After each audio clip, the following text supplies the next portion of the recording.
We are awakening together. This is our weekly gathering we hold online. For more information, visit our website, awakening-together.org. We'd love to see you there. All right. Hello, everyone. Happy holidays. Welcome to this week's weekly gathering. I have called this gathering Undefined, Unchartered, and Humble, because that is the core of the guidance that I have received for my retirement period. And what I'm going to do is I'm going to go into some more detail about that today. And I'm going to start us off today by reading Awakening Together's Statement of Purpose. And then after that, I'll read the core value that I have selected to go along with today's weekly gathering. So first, our Statement of Purpose. We are an assembly of equals, joined in common purpose, awakening to one true self. Within an appearance of many faiths, many cultures, and many symbols, we seek to discern one truth and to rest in its embrace. And then the core value I selected for today's weekly gathering is core value number 1. We trust everyone is led by unique inner guidance to one experience called awakening, which is realization of one true self. We live this value by supporting one another on different paths of awakening. What I want to do now is shift us from our announcements into the devotional part of our service. I'm going to ask Sina in just a moment to play a song. It is a Christmas song. Last Saturday night, a week ago, Shauna, Laura Joy, my mom, and Ron and I went to a Christmas concert at the Levita Mercantile. It was Tom Munch, and he played a lot of lovely songs, but one song I had never heard before. It's called Christmas in the Trenches, and I love the song. One reason I love the song is because the song is a true story that I hadn't heard. During World War I, when the Americans and the French and the British were on one side of no man's land, and the Germans were on the other side of no man's land, and of course fighting each other. While they were in this area of France doing this, Christmas Day arrived. And what happened on Christmas night while they were laying in the trenches, the war had kind of settled down because it was Christmas and everybody was in their trenches. The Americans, the British and the French heard a German man singing a Christmas song really loud. And then after he finished, all the Germans started singing Silent Night in German, of course. And the West joined in and started singing. And so Silent Night was being sung in multiple languages. And then after that, one German soldier got up out of the trench and started walking towards the West with a flag. And everybody started coming out of the trenches, and both sides met in no man's land and celebrated Christmas together. Isn't that wonderful? They even played a game. They say of football, I think it was soccer. They played a game together. And then when daylight came and they went back to their trenches, the way the story was told to us was it was really difficult for the officers to get the men to start fighting again. It took days before they would start fighting again. So it's such a lovely song, and it really shows how they recognize the oneness, or at least the sameness. So Sina, if you would play that song, I would appreciate it. Christmas in the Trenches. I think that song did a great job of transitioning us from announcements to the devotional part of the service, don't you? So let's pray.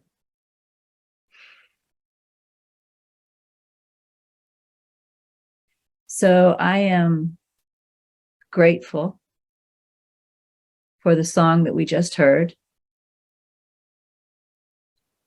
because it demonstrates that the recognition of our sameness, of our oneness, lives in everyone, even in war. And of course, it's so often forgotten, which is what enables war and so many other horrific things that humans do to humans. But we are here at Awakening Together to remember this sameness. Not only to remember it, but to get to know it as our true self. To be it. And to see it in everyone and everything. It reminds me of Bernadette Roberts when she draws her circles of consciousness. Even at our most egoic stage, there's a little pinhole that gives us access to the divine, access to the truth. And this is what those men recognized that night in 1914. We are here to give attention to that pinhole so that it blows up bigger and wider and bigger and wider until it completely burns off the ego, any belief in separateness. I'm grateful for our purpose, and I'm grateful for everyone that is gathered here, joined in that same purpose, to come to know one true self and rest in its embrace. Amen.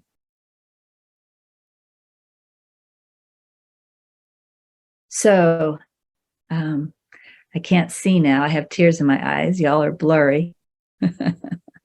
But using my memory, what I remember is the next thing that comes next is the reading. Hopefully I'm correct. So I'm going to turn this over to an old friend, Lynn Castaldo, and she is going to read from NTI Luke, chapter 9. Lynn, the mic is yours. As I begin to read, I'm going to ask you to just take a moment to quiet your mind as Spirit speaks through us. This passage is from NTI Luke, chapter 9. Everyone who reads my word, listens to my word, and practices my word, teaches my word. There can be no exception. You who are reading this now are my holy teacher. All right, hold on. Do not let this make you afraid. Do not worry about what is expected of you based on this assignment. Nothing is expected of you except one thing, that you listen to me. Do not worry where you are to go, what you are to do, what you are to say, or to whom. Do not worry how you are to teach. I may have you teach without a single spoken word.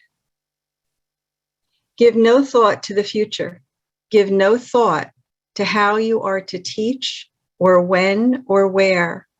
Only give thought to listening to me and practicing as I ask you to practice. In this way, you do teach, and the lesson you teach is heard throughout the world. There is fear in your mind, and so it will bring doubt that you do as I ask you to do. It will bring doubt that you are the one I asked to do these things. Do not listen to your doubt. It is to you that I am speaking. You who are reading these words without exception for any reason, you are the one. You do not understand the power in your mind. That power is unspeakable in your world, for it cannot be described. But know this: every thought that you accept teaches within the mind of man. Every thought that you accept teaches within the mind of man. The single mind that you are is taught throughout the thoughts that you agree to think. And this is how you are to teach the world. Although I may guide you to speak, it is not through your speaking that you teach. Although I may guide you to go or do, it is not through your going or doing that you teach. To speak to those, or to go here, or to do that would be to limit your teaching to a few. You, who are unlimited within yourself, cannot be limited by restrictions such as these. So it must not be through your speaking or your going or your doing that you teach. Every thought that you think is heard literally around the world. The consciousness of man is shaken by your every thought. And so it is through thought that you teach, no matter what you are saying or doing, and no matter where you are. And so I say to you again, dear teacher, listen to me, remember my words, and practice all that I say. The fish that you eat feeds a multiple of men. You are the Christ, because the Christ of God is within you, and it is Christ that is your true self. This is the health within. This is the light that shines its healing rays throughout your mind, shining away all sickness in every form. Peace be with you, my brother, for you are the Blessed One. Put your faith with me, focused upon your reality. It is your reality we seek to remember. Do not be afraid of what must come before you are to remember. There is nothing that can hurt when your mind stays focused on me. I am your constant companion, and I lead you through all things. A vision of light is within your mind. To know this light, you must only ask to remember it, for the light is with you always. If you feel afraid or doubtful or desperate for love, all that you need to do is quiet yourself and ask for light. It cannot fail to appear within your mind at your request. It is always there to comfort you and to shelter you. Do not turn away from the light. Do not be afraid that you nag it with your requests. It is there for you to serve you through your every moment of need. You will not be healed by following the ways that make sense to you. Following what makes sense to you has brought you to the point of needing healing, and so it cannot be healing itself. To be healed of the thoughts that are foreign, but seem natural to your mind, you must put your healing in my hands. Give yourself over to me. Let go of any resistance you feel towards this thought. Remember that the result of giving yourself to me is your own healing. You will be returned to your Father, so rejoice. The time is now. Place yourself fully and completely in my hands. I have asked you to be a teacher of my word, and I am grateful for your willingness to teach as I ask. And now you must listen to the secret of teaching. A teacher is a student who practices all that he teaches, knowing fully that the message he shares is also for him. In this way, anyone may be a teacher of my word, for anyone may choose to be the student, and the student is the teacher. For the teacher comes through the student in order that the student may learn. Always remember that as the teacher, you are the student, so all things are given to you for your learning. In this way, see all things as an opportunity to learn and to practice, and be grateful for all things. There is nothing that will be placed in your path that is not a gift from me. See it as your gift, and you are blessed indeed. To be my teacher, you must let my word be first in your mind in all things. This is a perspective you shall hold. Through holding this perspective in willingness and trust, you shall know what to do through me. Of course, when I first received that guidance, which was probably in late 2005 or very early 2006, I was still at the beginning part of my purification stage. And it's interesting because it was either August or September of 2006 when I was invited to teach, not just in Pal Talk, but 2 different groups from Boston called me and asked me to come and teach. Then other people began to call me and ask me to come and teach. There was a period when I was traveling somewhere every month of the year, except for January, and teaching. And then, of course, Awakening Together happened, and the retreat house happened, and I began doing a lot of teaching through Awakening Together and through the retreat house. And as you all know, now I'm moving into a new stage called retirement. And there won't be as much outer teaching. There will be a little, but there won't be near as much outer teaching. And in fact, after my last retreat, which was in St. Louis in November, I made an announcement during Out of the Stillness that I am no one's teacher anymore, that I am stepping back into being student. But as you see from NTI Luke chapter 9, that's all the teacher is anyway, is the student, right? That's, so those are a matter of words. That's a matter of outer action, right? Rather than what's going on. My official retirement isn't until January 1, which is still a couple weeks away, but I had a long list of projects to complete in this last year. And a little over a week ago, I completed the last project on the list, which was to get Out of the Stillness on Kindle.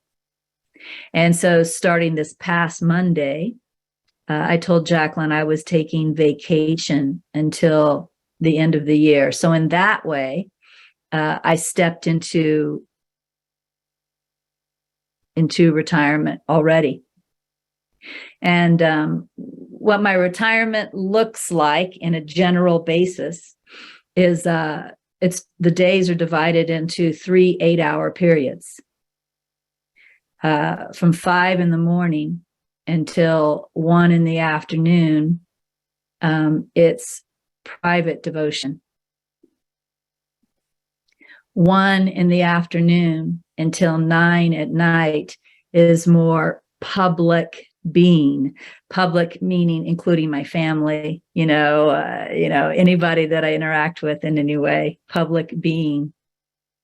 And then 9 p.m. at night until 5 in the morning is, of course, sleep. So I've already started this. And as a result, of having 8 hours of this private devotion time, I do have to walk my dog during that time and take a shower during that time and eat a little during that time. Those are remember, Michael Langford always talks about the necessary activities. Those are the things I've deemed as necessary activities during that 8 hours. I don't even check email. During the 8 hour of private devotion, I do walk the dog, I do take a shower, and I do eat when I'm hungry. Other than that, I'm in devotion. So as a result of already having a week now of that, there's been so much received, so much that I have written down that there's no way that I could even share it all with you today. And I think that's perfect because there is this feeling that it is to be more private. It's not to be shared. When I was going through my purification phase, I was teaching in Pal Talk and ACIM Gather like 5 times a week. And so because I was teaching so much, nearly everything I received was shared. And there's just no way that I'm going to be doing that now. There won't be that teaching time. There won't be the sharing of everything I receive. It is private, not that it's secret, but it's for me, right? It's for me. And I'm grateful for that. But I am going to share some of it today. And in fact, what I did yesterday was I went through the pages and pages that have been written in this first week of retirement. And I wrote a brief summary, which is the brief summary is 4 pages long. So I'm going to share with you from these 4 pages. I'm just going to begin reading. It is the singular thought of God that completes the awakening process. I'm going to repeat that sentence. And by the way, the term singular thought of God comes from NTI Luke chapter 3. The singular thought of God is, of course, when you are focused on, God, awakening, truth, whatever you want to call it, without distraction at all, right? Just like the words imply, the singular thought of God. It is the singular thought of God that completes the awakening process. The singular thought of God is wanting or valuing only awakening. The singular thought of God is maintained through a variety of means. And this is what's really sweet. For example, Michael Langford, although he wouldn't use the term the singular thought of God, his teaching is really the same, right? He talks about being in awareness, watching awareness meditation, 12 hours a day. Well, that's a singular thought of God, right? But many of us don't have the lifestyle that would permit that. We do have families. Some of us even do have jobs, right? So this is really sweet, what was given as different ways to maintain that singular thought of God so that it can be maintained not only during the 8 hours of devotion, but also during the 8 hours of public time. So the singular thought of God is maintained through a variety of means: contemplation, meditation, watching, which is the term for awareness, watching awareness, watching, and valuing only watching, living humility, remembrance. Remembrance is like a walking contemplation as opposed to a sitting contemplation, right? Remembrance, etc. All of these practices and more are living the singular thought of God. They are wanting only awakening. Now, I am going to, I don't remember if I wrote this in the summary or if it's in my journal, so I'm just going to say this. One thing that was realized as my journal was talking to me about this singular thought of God that now needs to be maintained without distraction for me to go into this next stage, right, and complete this awakening process. One thing that it pointed out was my job is to hold the singular thought of God. Grace completes the process.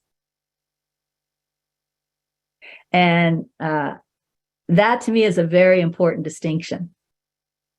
I think a lot of times we think it's our job to awaken.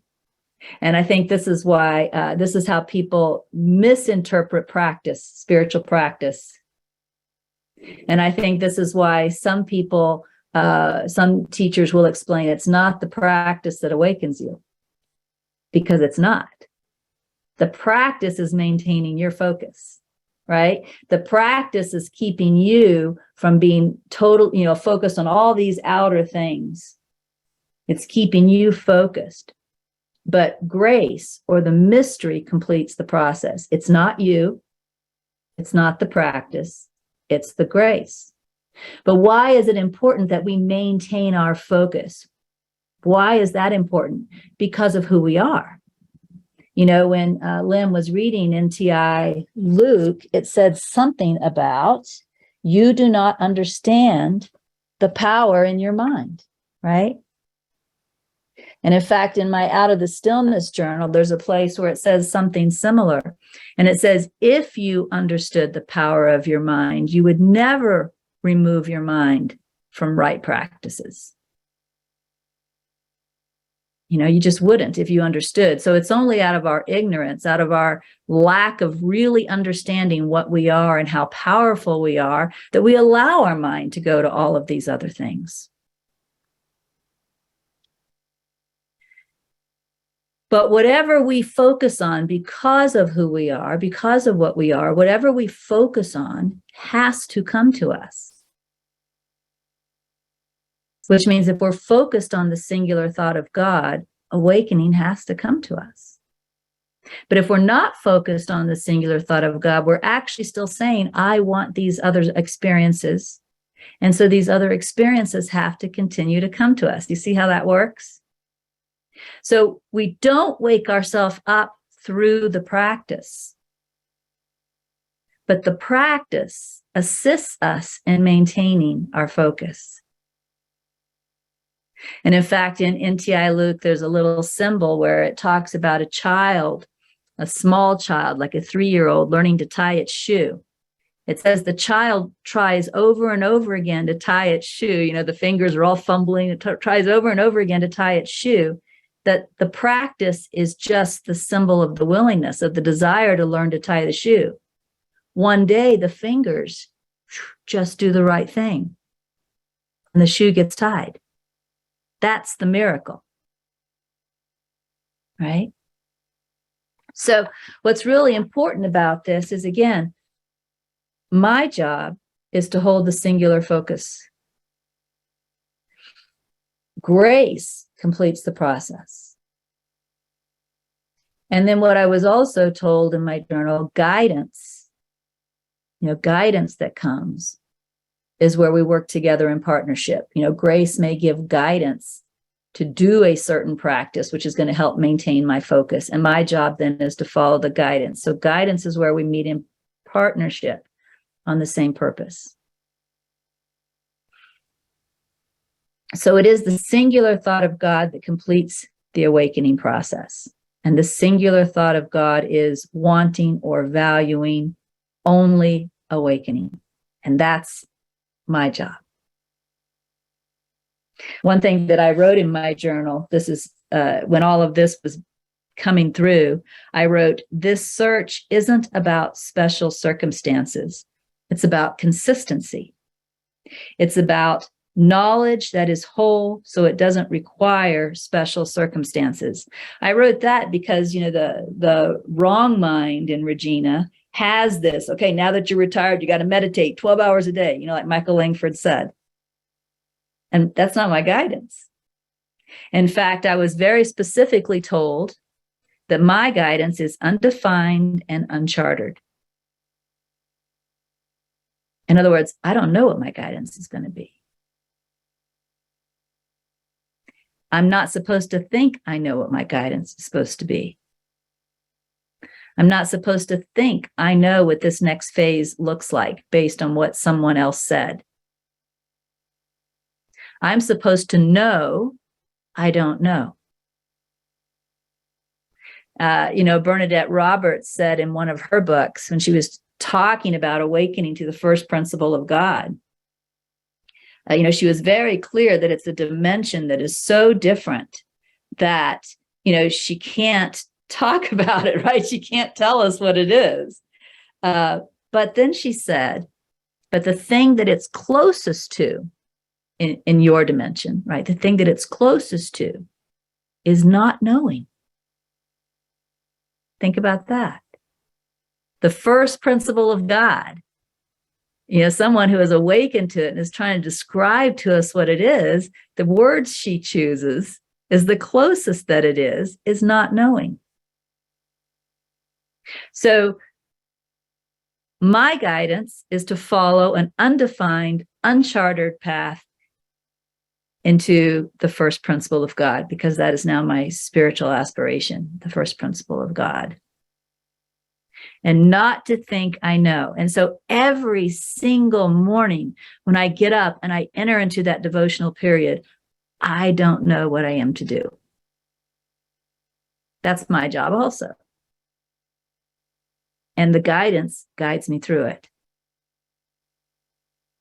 So this search isn't about special circumstances, meaning, like sitting and meditating.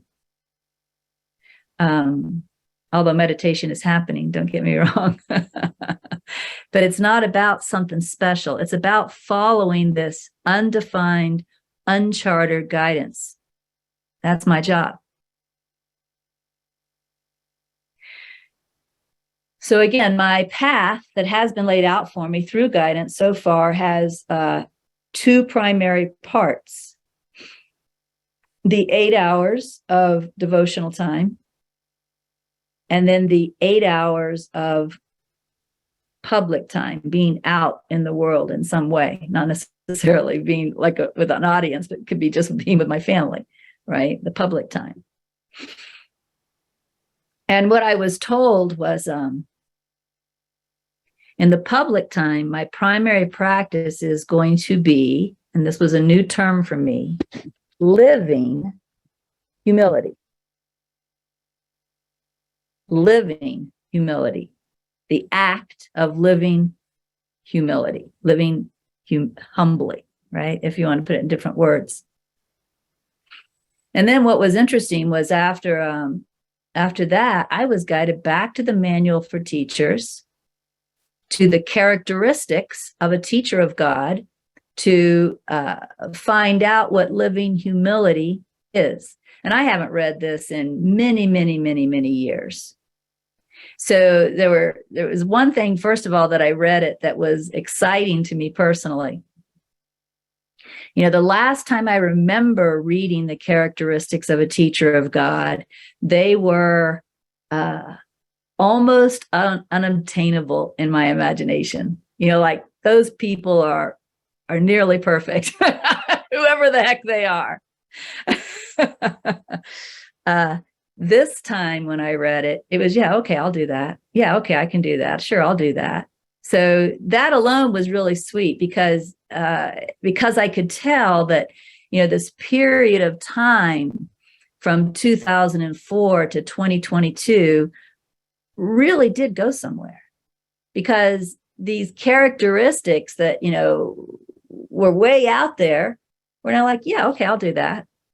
Like, that's not even a stretch. It's just a decision. All right. Sure. I can do that.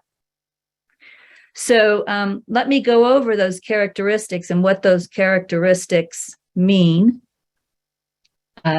just as an FYI to you. The first characteristic of a teacher of God is trust.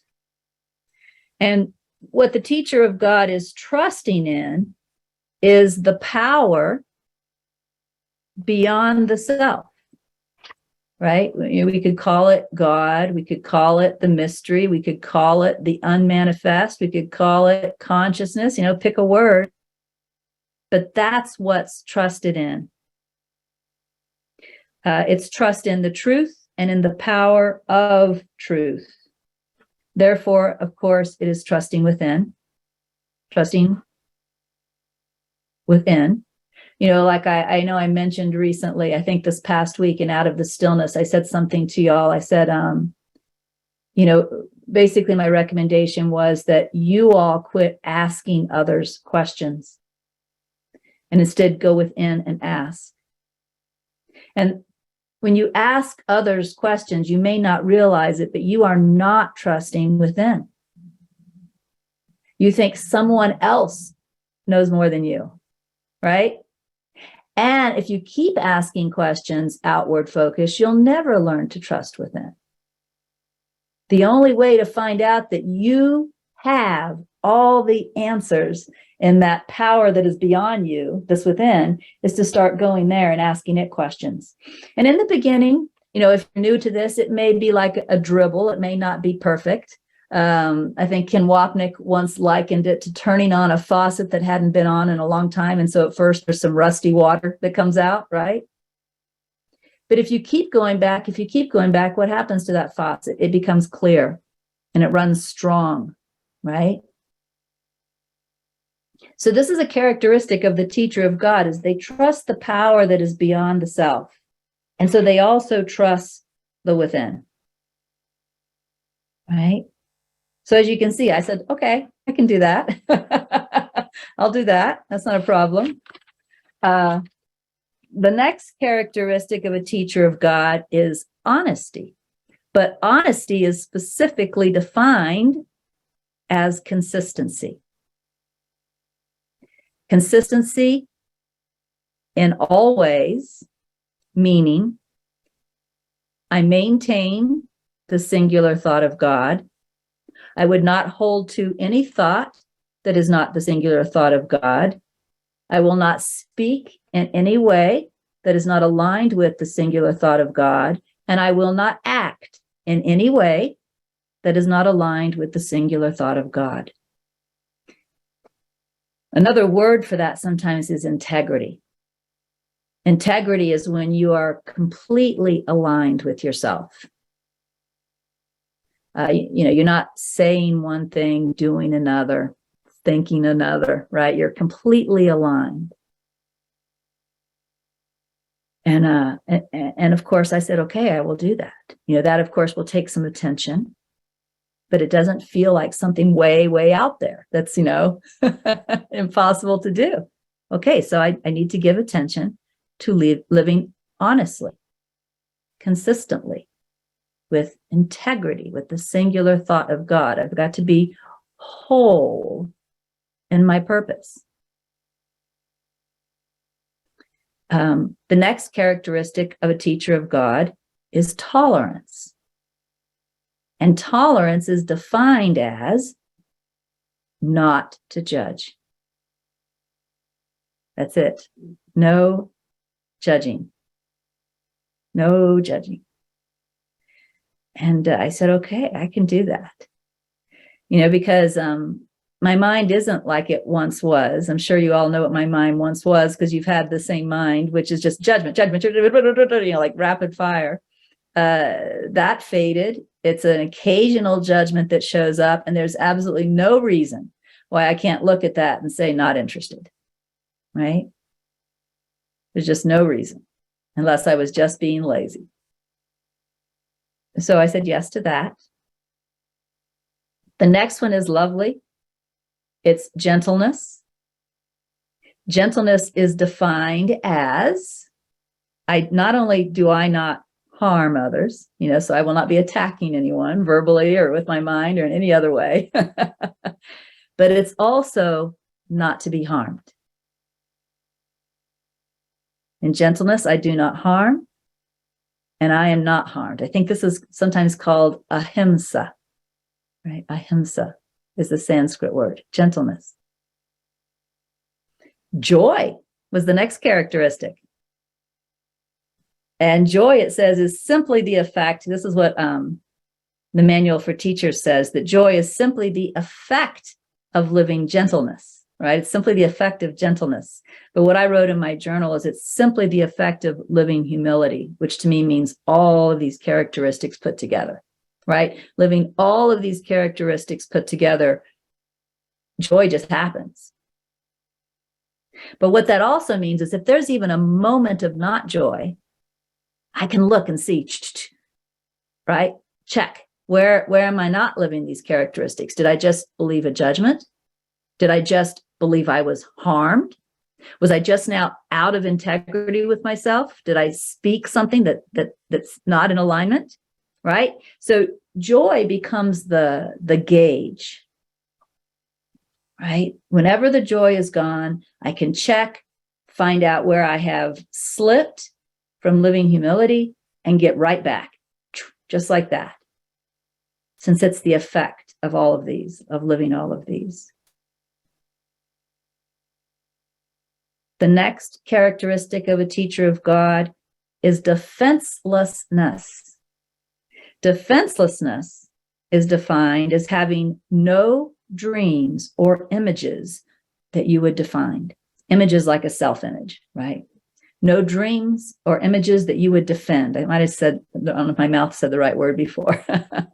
No dreams or images that you would defend. It is simply being with what is. Another term for that is pure acceptance, right?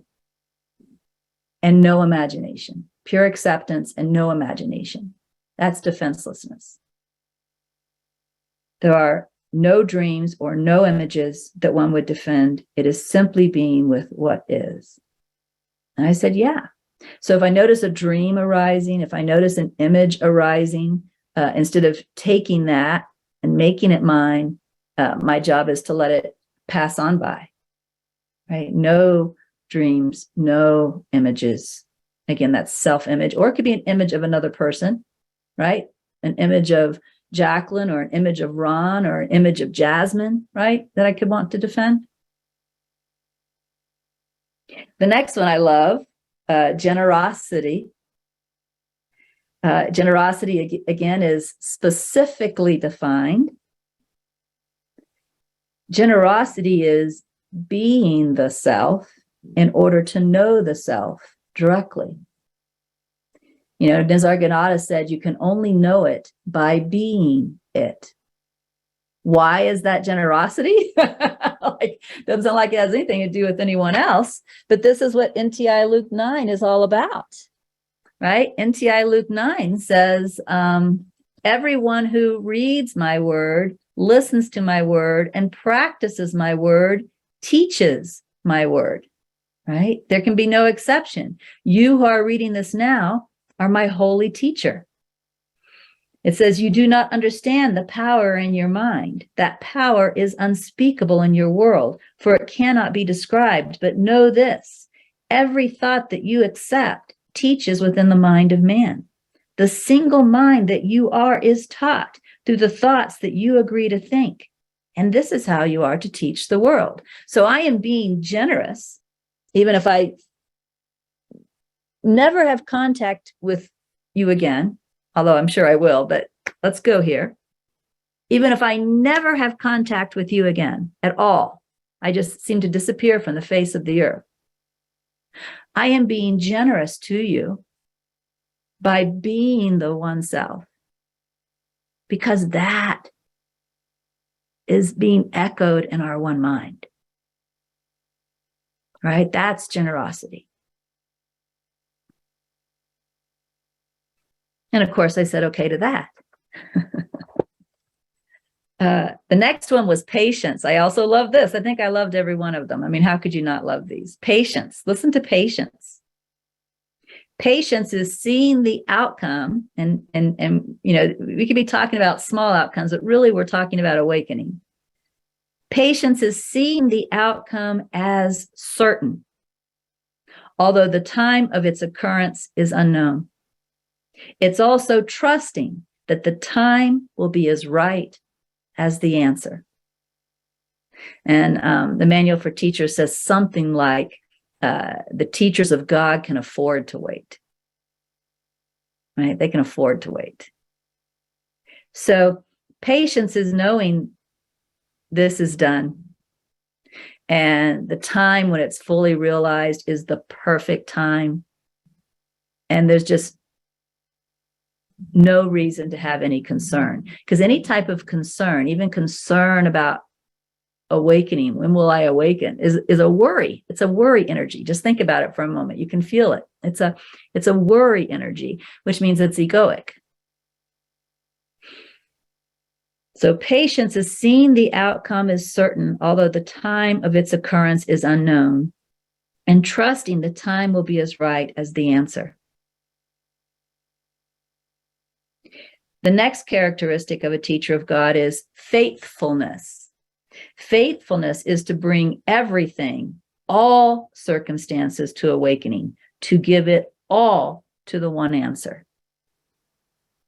And there are a lot of specifics in my journal about what that looks like in the public timing, right, with things that just come up. Basically, it's equanimity and only giving value to watching the watching. In fact, only giving value to watching the watching is equanimity. So staying in the watching, staying in the non-affected, even while being involved in whatever you're involved with, that's faithfulness. That's bringing everything to the one answer. But of course, the thing about faithfulness is there's nothing you can hold apart. Right? You can't take your child and hold that apart. You can't take your money and hold that apart. You can't take your mother and hold that apart, or your spouse and hold that apart, right? There's nothing you hold apart from the equanimity, only placing value on watching the watching. And of course, I said yes to that. And then the last one was open-mindedness, which when you read the definition of open-mindedness, it is being the empty shell. It's being the I don't know. That's the open mind. In fact, it says it is to have abandoned the world, meaning mentally, because I'm not concerned about things, right? It is to have abandoned the world. It's to appear in the world, but not be of the world. Open-minded, right? Empty, the empty shell. So so all of these are my public curriculum during the 8 hours a day when I'm in the world. My job is living humility. This is how I maintain the singular thought of God, is by watching myself and living this humility. And again, the characteristics that make that up are trust in the power beyond the self, trusting within. Honesty, which is complete consistency, the singular thought of God, and integrity of character aligned with that singular thought of God. Tolerance, which is simply not to judge. Gentleness, which is not to harm nor to be harmed, to feel harmed. Joy, which is the effect of living humility, but again, it's the gauge where I can see if I get off. Defenselessness, which is holding to no dream or no image that I would defend, not even having the dream or the image there. It's simply being with what is in pure acceptance. Generosity, which is being the self in order to know the self directly. Patience, which is knowing this is done. I just don't know the time, and the time will be perfect. Faithfulness, which is bringing everything to the one answer. Watching the watching is all that really matters, because the watching itself is all that's real. So watching the watching is all that really matters, because the watching itself is all that's real. And in the empty shell, the perpetual I don't know, the being available to the undefined and unchartered guidance in every moment, because I don't know is the closest in this world that we can be to knowing the first principle of God.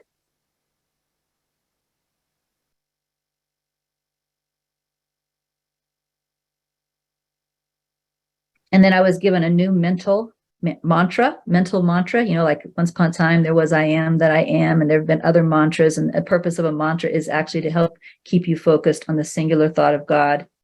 The new mantra is I want only awakening. I want only awakening. And again, the way to live the mantra is to value watching over any and every experience. Because whenever any experience is happening, watching is also happening. Do you agree? So instead of placing the value on the experience, keep the value with the watching. It's always there. That's living the mantra. So there's the mental thing that I can just say to myself, I want only awakening. And then there's the living of the mantra, which is valuing the watching over any and every experience.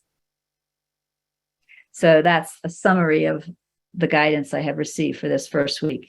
And I appreciate that you have allowed me to come here today on this last Sunday that I am an employee of Awakening Together and share with you what I know of where I am walking. And of course, I took up a lot of time, but that was the brief summary of the week. So look how exciting the week was.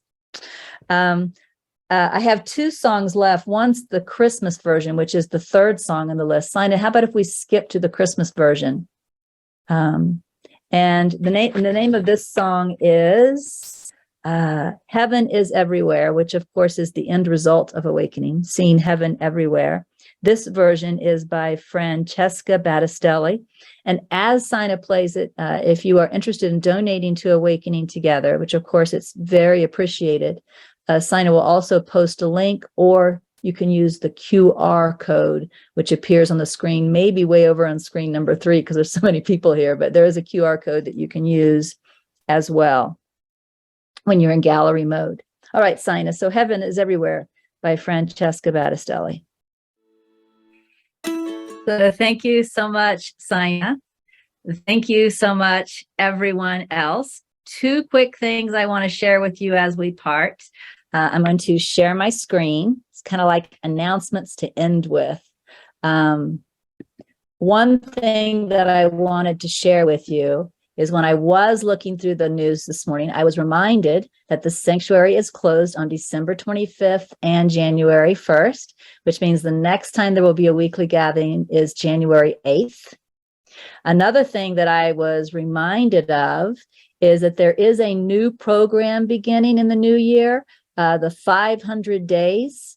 Believe it or not, I was guided to do the 500 days as a touchstone in the late afternoon.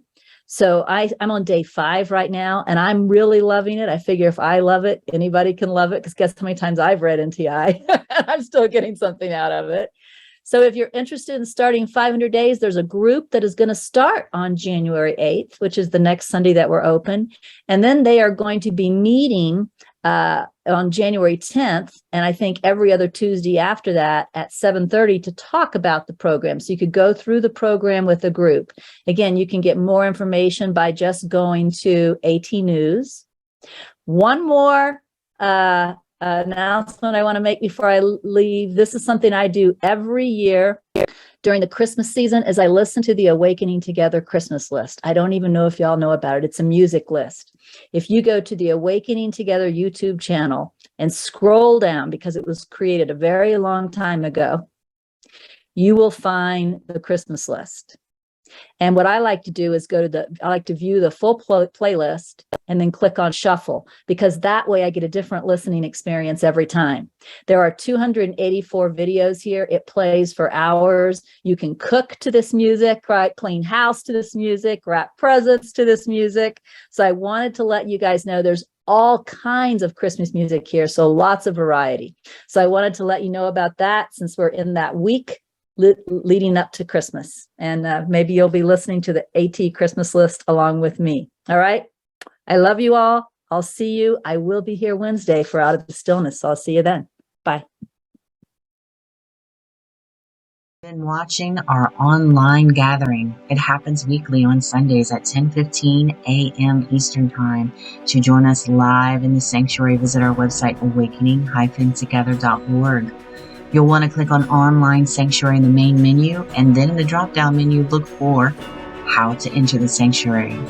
Right there at the top of the page is a clickable link. We'd love to see you in the sanctuary and join with you in fellowship. Thank you again for watching. Also, please know that if you'd like to stay connected via the Awakening Together channel here on YouTube, you can subscribe and hit the bell for more notifications. We hope to see you in the sanctuary.